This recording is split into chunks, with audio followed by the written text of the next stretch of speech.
Sebelum aku mulai pembahasan, silakan klik subscribe, like dan berikan komentar. Jangan lupa nyalakan loncengnya. Terima kasih. Episode dimulai.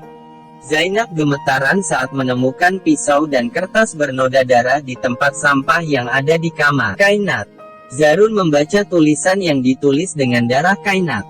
Nila memberitahu Zarun bahwa Sultanat telah pergi bersama Kainat. Zarun terkejut dan mengatakan Kainat akan mencoba membunuh Sultanat lagi. Aku akan memberitahu semua orang. Zainab memohon kepada Zarun untuk tidak memberitahu siapapun. Zarun menolak dan meminta Zainab untuk mengatakan yang sebenarnya kepada semua orang. Miyajan dan semua mengkhawatirkan Sultanat dan Kainat.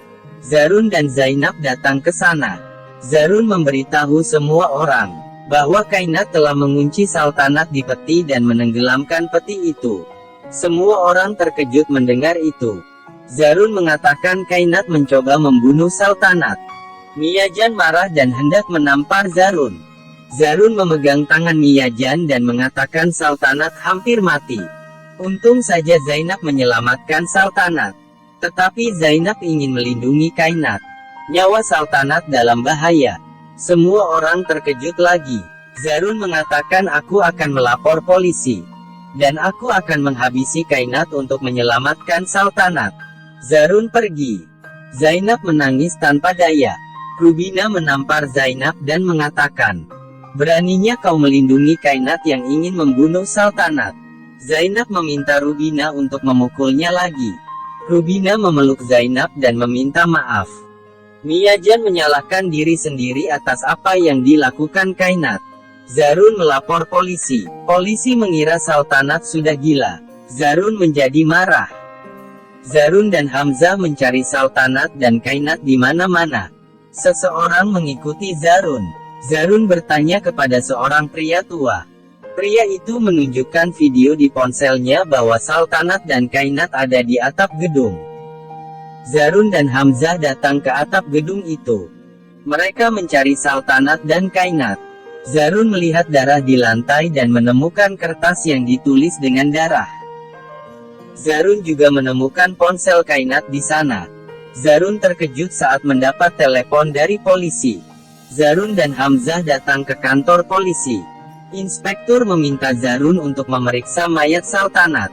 Zarun hancur dan mulai mengingat Sultanat dan pernikahan mereka.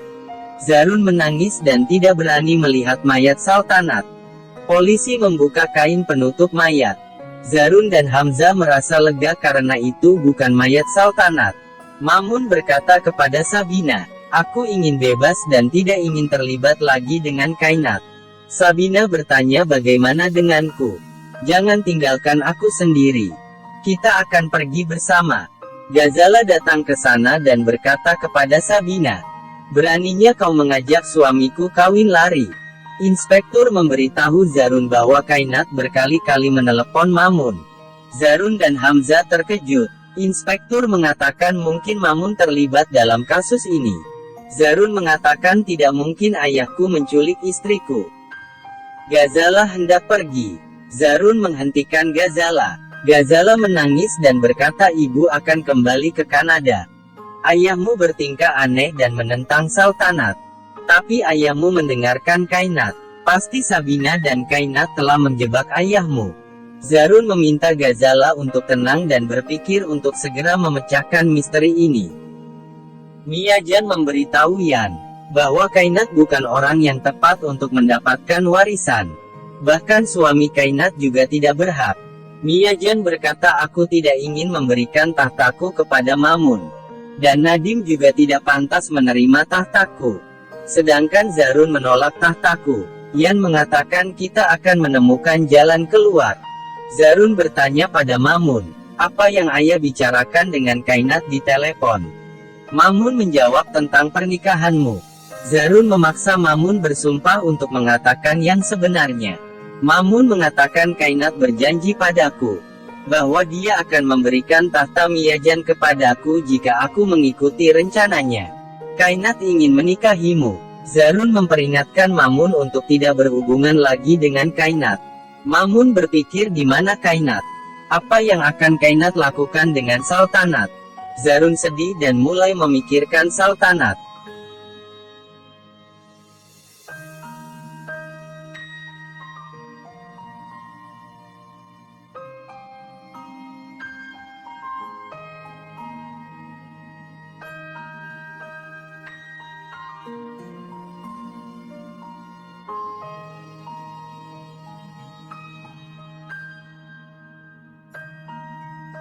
Sultanat diikat di suatu tempat.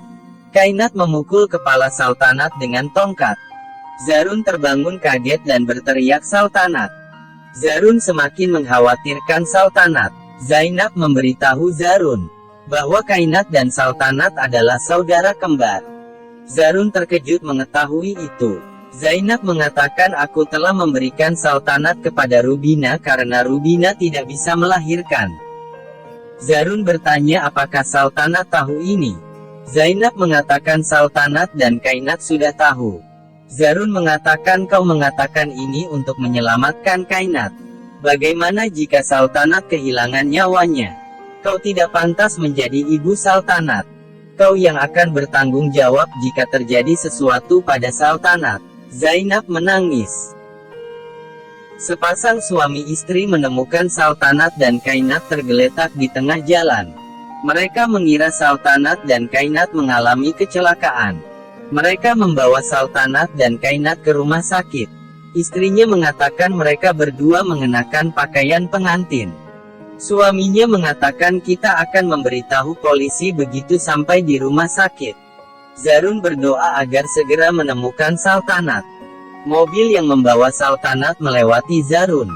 Sehelai bulu terbang di dekat Zarun. Zarun menemukan bulu itu dan merasakan keberadaan Sultanat. Tangan Sultanat keluar dari jendela mobil. Zarun melihat tangan Sultanat. Seorang pria memaku sesuatu di dinding rumah sah. Zarun mengejar mobil itu. Nilam berteriak saat melihat pria itu. Pria itu langsung melarikan diri. Zainab bertanya apa yang terjadi. Nilam mengatakan ada maling. Zarun masih mengejar mobil itu. Nilam dan Zainab berteriak ada maling. Semua orang mencari maling itu. Ternyata maling itu bersembunyi di kolong meja. Mamun menginjak tangan maling itu. Maling memukul Mamun dengan palu. Mamun berteriak kesakitan. Maling itu berlari keluar. Zarun masuk. Nilam berteriak tangkap maling itu.